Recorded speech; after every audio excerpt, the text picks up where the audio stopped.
ಇಂದು ಮಧ್ಯಾಹ್ನ 12 ಗಂಟೆಗೆ ಸಿಇಟಿ ಫಲಿತಾಂಶ ಪ್ರಕಟಗೊಳ್ಳಲಿದೆ. ಸುದ್ದಿಗೋಷ್ಠಿಯನ್ನ ನಡೆಸಿ ಸಚಿವ ಡಾಕ್ಟರ್ ಶರಣಪ್ರಕಾಶ್ ಪಾಟೀಲ್ ಫಲಿತಾಂಶದ ಬಗ್ಗೆ ಮಾಹಿತಿಯನ್ನ ಕೊಡ್ತಾರೆ. ಮಧ್ಯಾಹ್ನ 2 ಗಂಟೆಯಿಂದ ವಿದ್ಯಾರ್ಥಿಗಳ ಫಲಿತಾಂಶ ವೆಬ್ಸೈಟ್ನಲ್ಲಿ ಲಭ್ಯ ಇರಲಿದೆ. 3 ಲಕ್ಷಕ್ಕೂ ಅಧಿಕ ವಿದ್ಯಾರ್ಥಿಗಳ ಭವಿಷ್ಯ ನಿರ್ಧರಿಸಲಿರುವಂತಹ ಸಿಇಟಿ ಎಂಜಿನಿಯರಿಂಗ್, ಫಾರ್ಮಸಿ, ಕೃಷಿ ಸೇರಿದ ಹಾಗೆ ವೃತ್ತಿಪರ ಕೋರ್ಸ್ ಪ್ರವೇಶಕ್ಕೆ ಫಲಿತಾಂಶದ ಬಳಿಕ ಕೌನ್ಸಿಲಿಂಗ್ ಪ್ರಕ್ರಿಯೆಯೂ ಕೂಡ ಆರಂಭವಾಗುವ ಸಾಧ್ಯತೆ ಇದೆ. ಇಂದು ಮಧ್ಯಾಹ್ನ 12 ಗಂಟೆಗೆ ಸಿಇಟಿ ಫಲಿತಾಂಶ ಪ್ರಕಟಗೊಳ್ಳಲಿದೆ.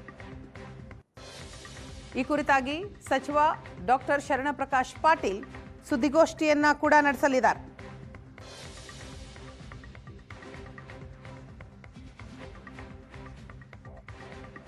ಮೂರು ಲಕ್ಷಕ್ಕೂ ಹೆಚ್ಚು ವಿದ್ಯಾರ್ಥಿಗಳ ಭವಿಷ್ಯ ನಿರ್ಧರಿಸುವಂತಹ ಸಿಇಟಿ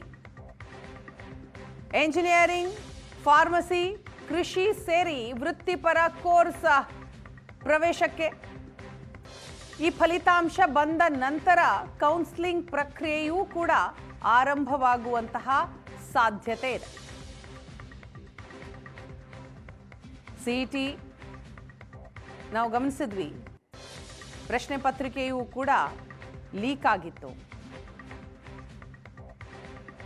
ಈಗ ಎಕ್ಸಾಮ್ ಬರೆದಂತಹ ವಿದ್ಯಾರ್ಥಿಗಳು ಇವತ್ತಿನ ಫಲಿತಾಂಶಕ್ಕಾಗಿ ಕಾದು ಕುಳಿತಿದ್ದಾರೆ. 12 ಗಂಟೆಗೆ ರಿಸಲ್ಟ್ ಬರುತ್ತೆ.